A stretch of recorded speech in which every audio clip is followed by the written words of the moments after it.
Today we're going to hear from Josh from AARP North Dakota, and he's going to give us kind of an overview of the Community Challenge Grant, which is an awesome opportunity that several North Dakota communities have been able to take advantage of so far. So Josh, I'm going to hand it over to you, and feel free to let me know if you'd like me to kind of scroll around through the handout at all.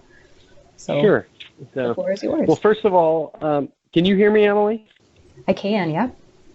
Good. I have my headset on, and sometimes the thing can be a little clunky, but it allows me to be a little better presenter, I find. So first of all, thanks everybody for joining the call and your interest. For those of you who don't know me, my name is Josh Askrag. I have the pleasure of being the state director for AARP in North Dakota, as Emily mentioned. And a lot of times folks don't realize that AARP is interested in and working on and spends time, including right here in North Dakota, working on community design and community readiness and community, what we call livability, or about making and creating great places for all individuals, whether they're 8 or 80 or in between or beyond those areas. And one of the things we started 3 years ago through our National Livable Communities effort is this program that we get the opportunity as state offices to help promote and to help be a part of in terms of trying to answer questions. We also are on the panel that judges the submissions from our state, as well as continues to promote and try and partner with entities and look at entities to look at how we can aid in that. And one of the things we know is creating livable communities or great communities for all can take a long time to build and sustain, but oftentimes what's kind of the tipping point for moving and starting the ball rolling is some sort of quick action or quick type of test or model or pilot that sparks longer term progress. And it was in that vein that AARP launched the AARP Community Challenge to fund projects that build momentum for change in communities to improve livability for all local residents. And so we have officially launched our third iteration of that. We launched it a little over a week ago. I think it was about 10 days ago. And we're accepting applications for the AARP Community Challenge Grant through April 17th of 2019. And there's an online site, aarp.org/community challenge, that you would apply. So a couple of high-level things to think about, and then hopefully we can turn this into more of a dialogue moving from there. The program is open to any community organizations. That would include 501c3s, 501c4s, 501c6s, all as nonprofits, and government entities. Other types of organizations beyond C3s, C4s, C6s, and governmental agencies will be considered on a case-by-case basis, but this is generally not for for-profit entities. It's for the nonprofit sector and government entities. As I mentioned, or as Emily alluded to in the introduction, since 2017, we've done 217 grants, including 4 of them right here in North Dakota. The 4 in North Dakota, we awarded 3 last year, 1 to Grand Forks, who did a project on some curb bump outs and testing walkability and how it changed on a couple of busy intersections. We did 1 in Buxton, North Dakota, who needed to redo a community park and needed some new equipment and was revitalizing their park. And then the 3rd one we did last year was in Hettinger, North Dakota, where they bought some large-scale outdoor games for their community park to enhance intergenerational learning and cooperation. And then in 2017, Bismarck was awarded a grant that tested their pop-up pathway, or a connection from the downtown in Bismarck to the riverfront property would be the 4 types of ideas, just to give you a little bit of idea of what some of the winners in North Dakota have been. So in 2019, we've put a little bit of a focus on the grants, and in the handout that you see in front of you that Emily has, you can see that the focus this year is on 4 kind of broad buckets. that doesn't mean you're limited to these 4 broad buckets, but just know that there's extra attention given to if they fit in one of these 4 broad buckets.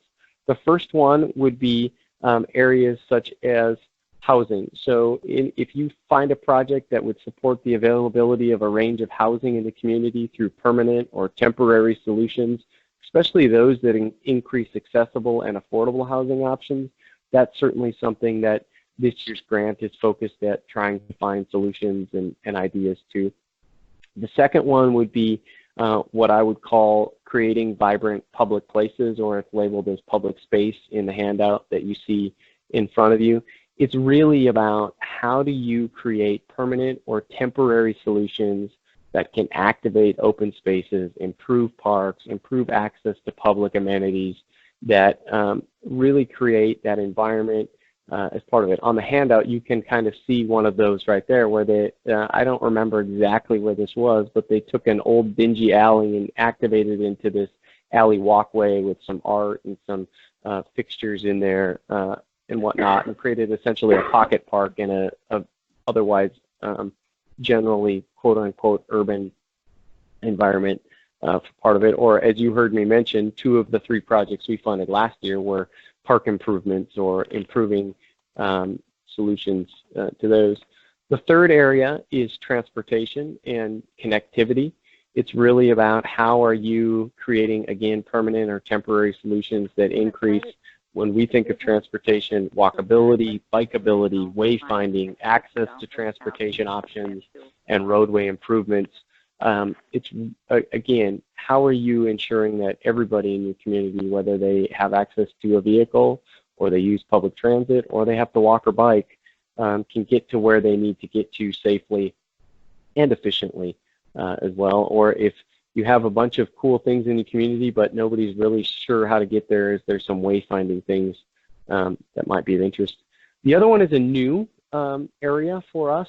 It's about the value of what we call smart cities, or it's a category that's really encouraging communities to develop and implement programs that engage residents in accessing, understanding, and using data to increase quality of life for all.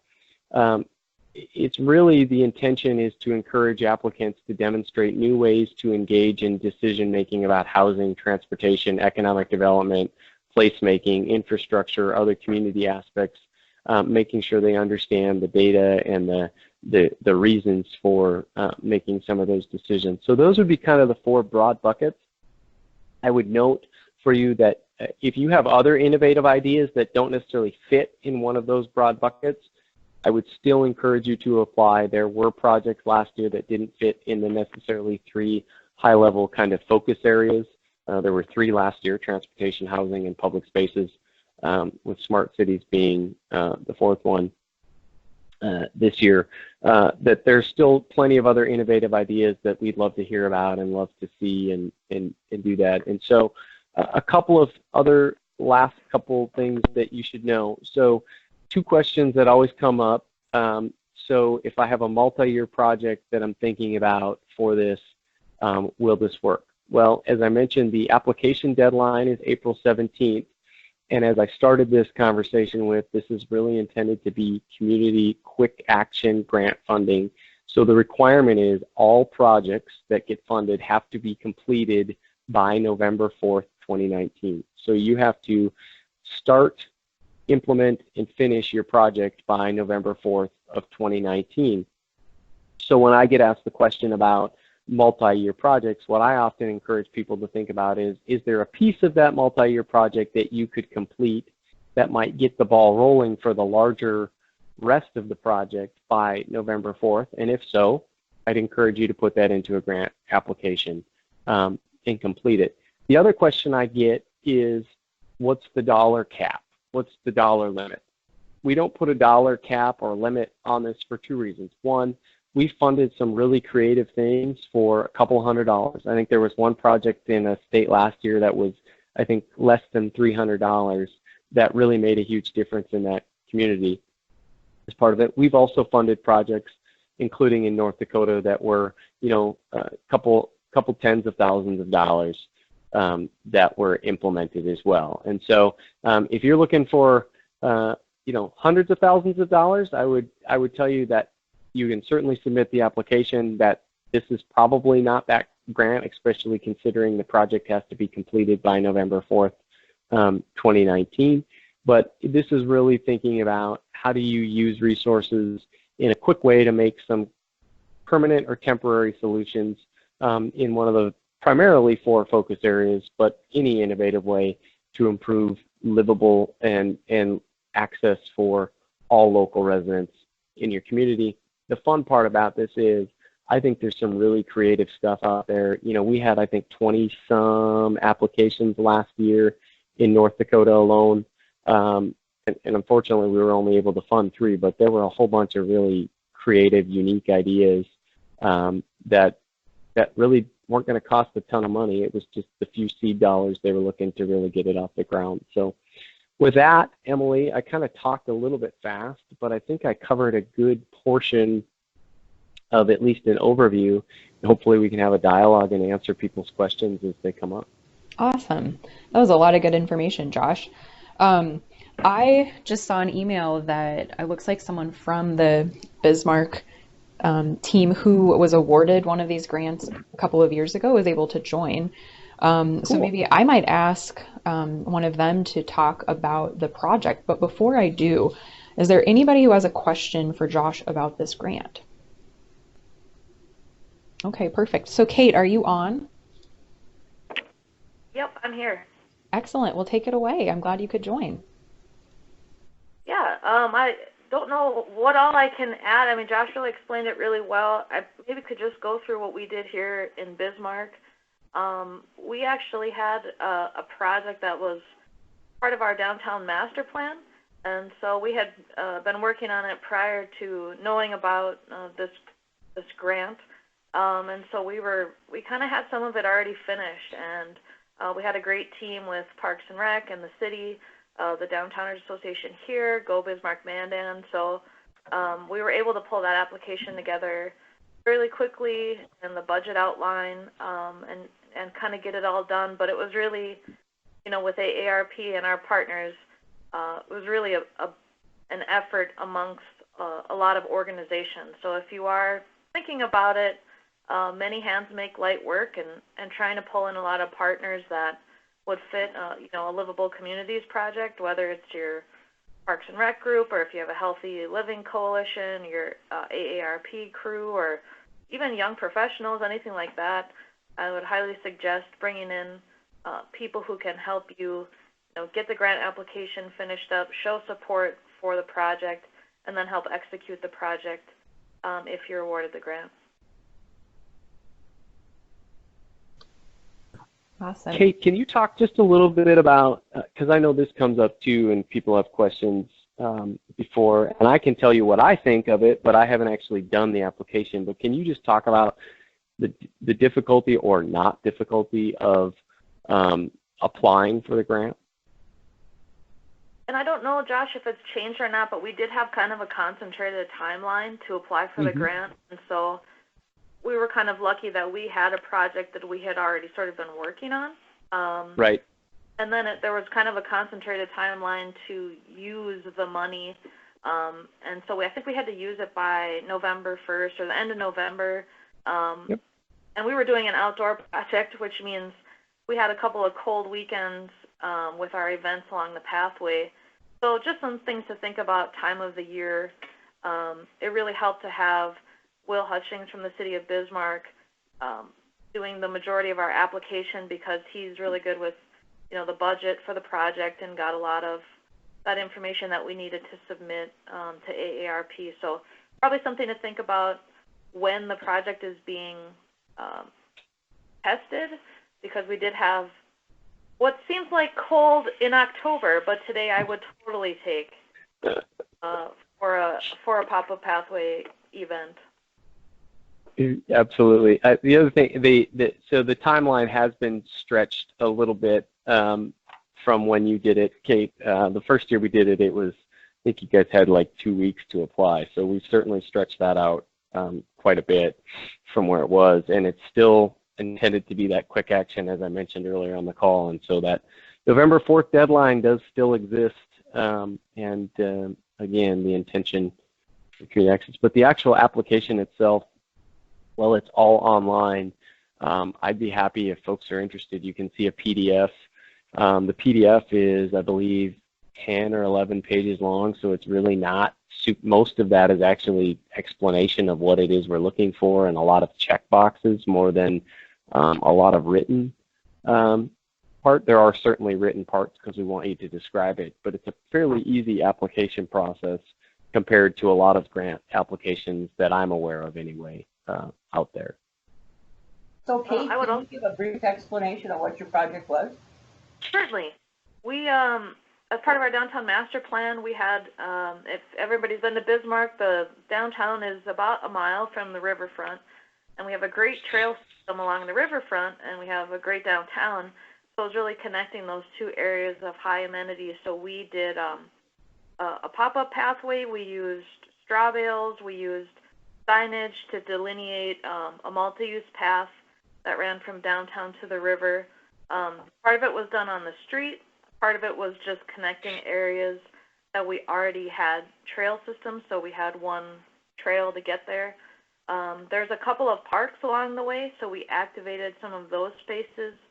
We had it up for about a month, and so every weekend we did an event somewhere along the pathway, wanted feedback, wanted people to engage with the pathway to see what they thought. And then we had a big kickoff event with AARP and Bismarck Parks and Rec. Had AARP and Parks and Rec come out and talk about how projects like this really add value to the community.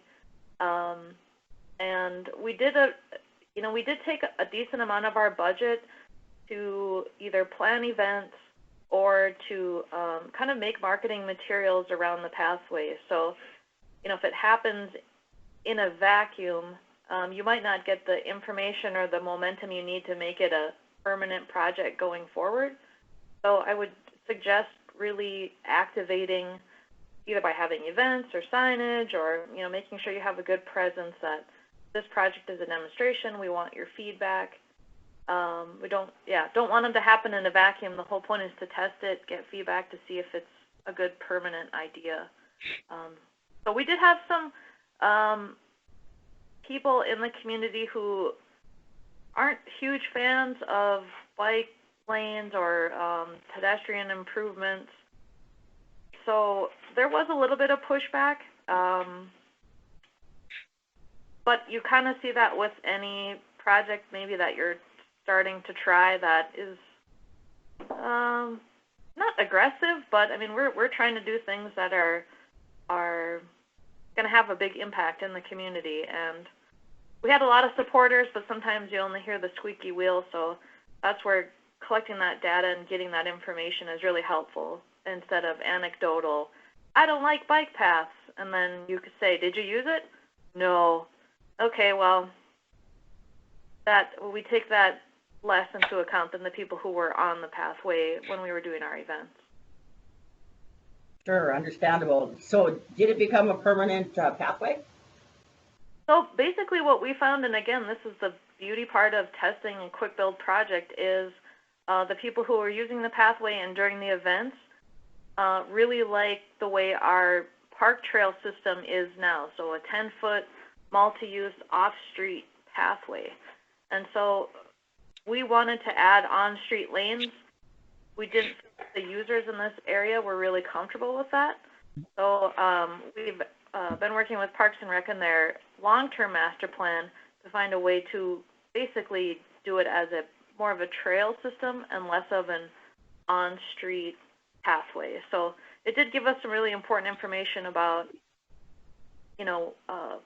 essentially you can test these out. So the city didn't spend thousands and thousands of dollars trying to create on-street protected pathways.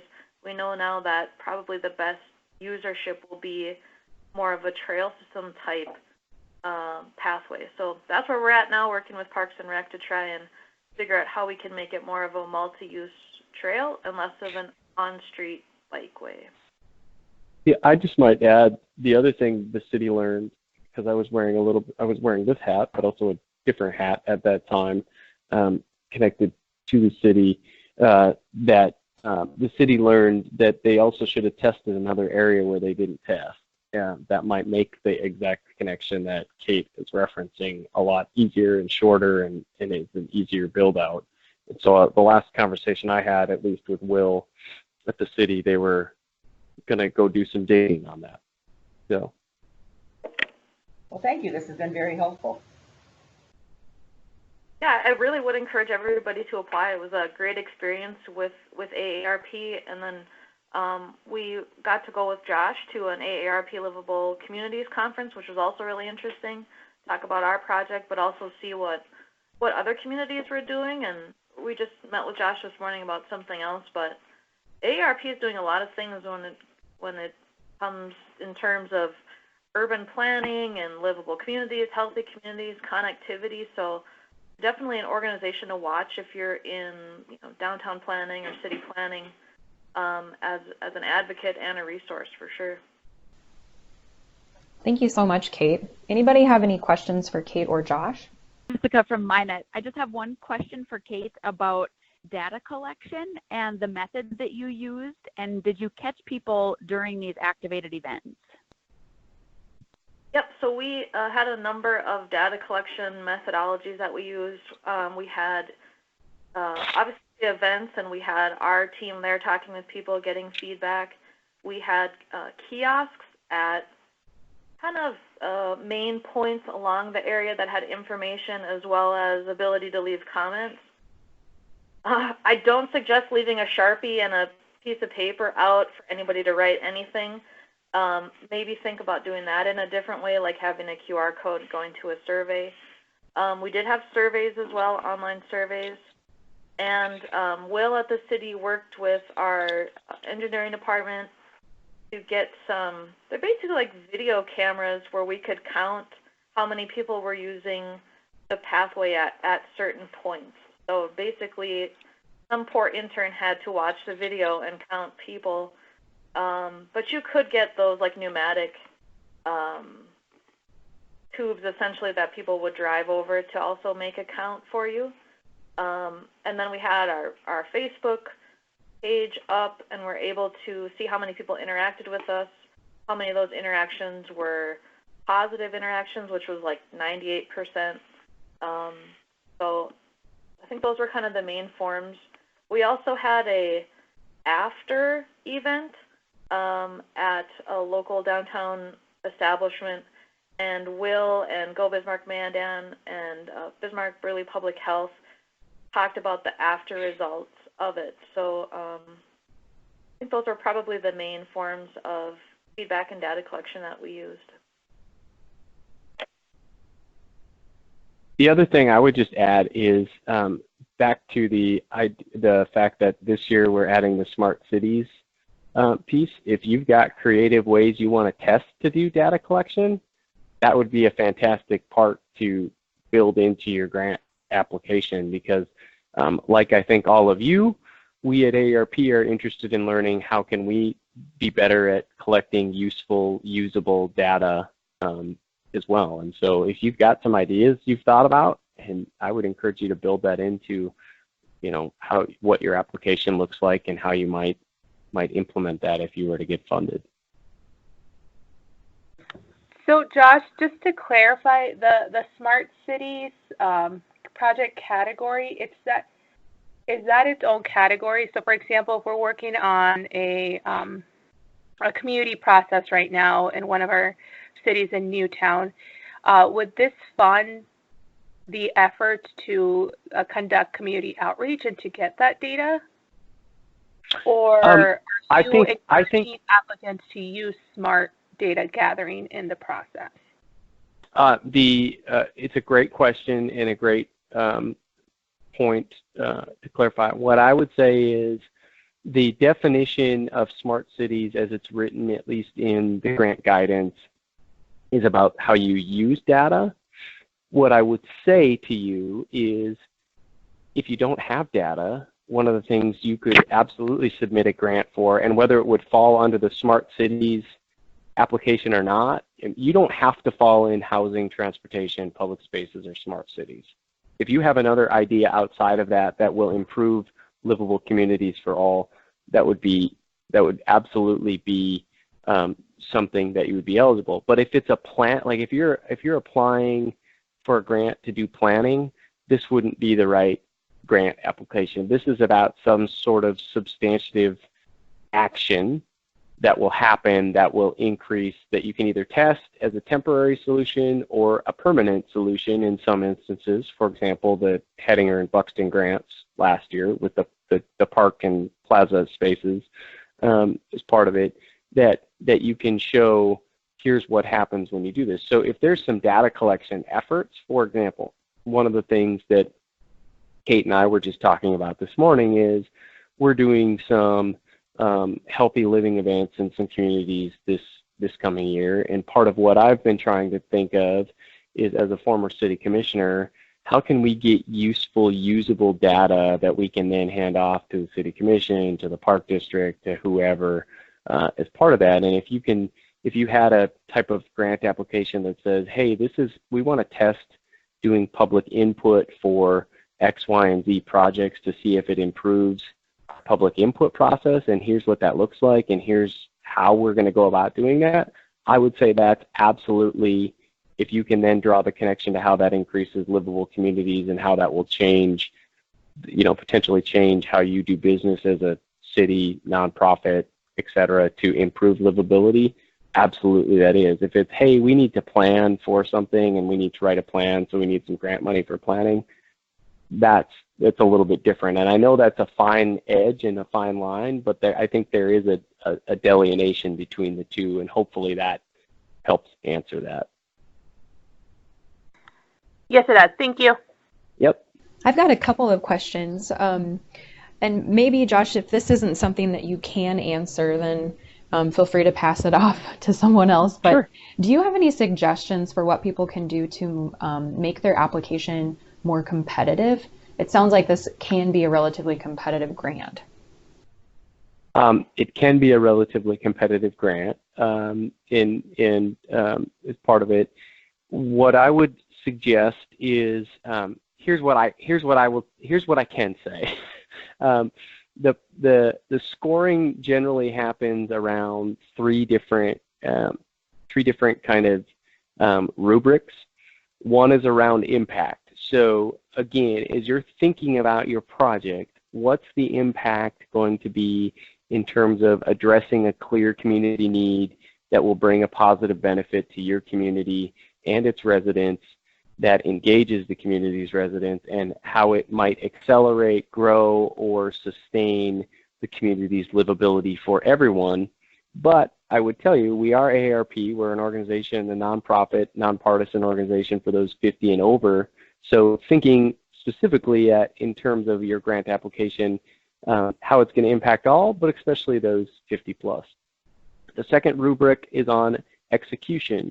So thinking about how your application might show and demonstrate your ability to actually deliver on the project on time and within the awarded budget is key. I mean, again, I started out saying one of the questions we have to get is, what's the cap on this, and I will tell you, it didn't happen in North Dakota, but talking to my colleagues, there was one state that had an application for a couple $100,000, and it was a really neat idea, but as they started to dig into it, trying to figure out how they were going to expend all of those resources in a way that was going to make sense by the November 4th deadline, showed their execution, at least understanding of what the execution might look like, was way off. And so again, I would encourage you to think about, if you've got huge, large-scale projects, if there are smaller pieces of that you can break out, that would make sense and help you with the execution piece of it. And then the third area or rubric is around innovation. So how creative, how aesthetically might it change in a positive manner the area or issues? Are there new or different design or engagement elements that are creative that you're trying to test or implement? And how might it spark other community change, whether that be in your community, a surrounding community, or others. And so I would tell you, if you think about it in terms of the 4 kind of high-level project areas, and again, doesn't mean you can't do something outside of that, but I will tell you, as somebody who will likely be reviewing these, that we're really looking at those 4 project areas, or something. If you submit something outside of that, it probably will need to be very unique in terms of how you address livability in your area. Not that it can't be that. And then really thinking about what impact is that going to have, how are we going to make sure we're able to execute and demonstrate that we're going to be able to execute, and helping describe the innovation. And sometimes everyone thinks innovation is this cutting edge, new age stuff. Sometimes innovation is simply little changes that make a huge difference that hadn't been done that way before or hadn't thought of. Some of the best innovation actually isn't new tech and a huge change. It's a small adjustment to what was being done. Does that help? Yeah, that was great information. Thank you, Josh. The last question that I have, is there someone at your organization that folks can reach out to if they have any questions about this application? The one thing, and I hope Kate would echo this, or if anybody else that applied for a project would echo this, is as the State Director for AARP in North Dakota, I've kept this kind of in my portfolio, so you're always able to access me at jaskvig@aarp.org. Or if you know anyone on my team, whether that's Lyle Halverson, Doreen Redmond, Mike Shosey, Wendy Hogue, all of them, we're very much operate as a team, and so you can always access any of them. Or the last thing I will tell you, you will see 2 emails on all of the application materials. None of those are the names I just gave you. One is Laura Bose. She runs the grant project at the national level. Laura is super responsive, very helpful, very good to work with. And then there's also just the general community challenge at aarp.org. I will tell you, I don't know why they don't just put a name on that, and I think it's because every time I've emailed that, including as a state office, I've oftentimes had questions from that facility. I wasn't sure who to ask, so I said to the general, they within 24 hours, and it's usually not even that long, have a response from somebody on the team if you email that community challenge at aarp.org. But if you're looking to talk to somebody local, you can always reach out to me, and I'll happily help network through that. So yeah, lots of assistance, even technical questions about the application itself. Any of those things we'd be happy to assist with, or at least get you pointed in the right direction. Excellent. Thanks, Josh. That'd be One awesome. other thing I would suggest for applicants, someone asked about data collection. If you can work with your city's GIS system to try and find some of your demographic information or any kind of information for the before picture, we had looked at property values within 500 feet of a multi-use trail. We looked at walk scores. We looked at the demographics of the people that were within 500 of a multi-use trail. So it might just help to get good existing conditions if you have, you can work with your city or your GIS department, or even census data, which should be available to the public, to get some of that just demographic information near the area where you're considering doing a project. And I'd also make a plug for the Main Street Community Dashboard, which the Department of Commerce has put together, and there every community in North Dakota can access different types of data, including the walk score and population, housing prices, that kind of thing. That's a good point. That didn't exist when we did our application. Mm-hmm. All right. Well, thank you so much, Josh and Kate, and also everyone else who joined today. I learned a lot, and I appreciate everyone taking the time to do this.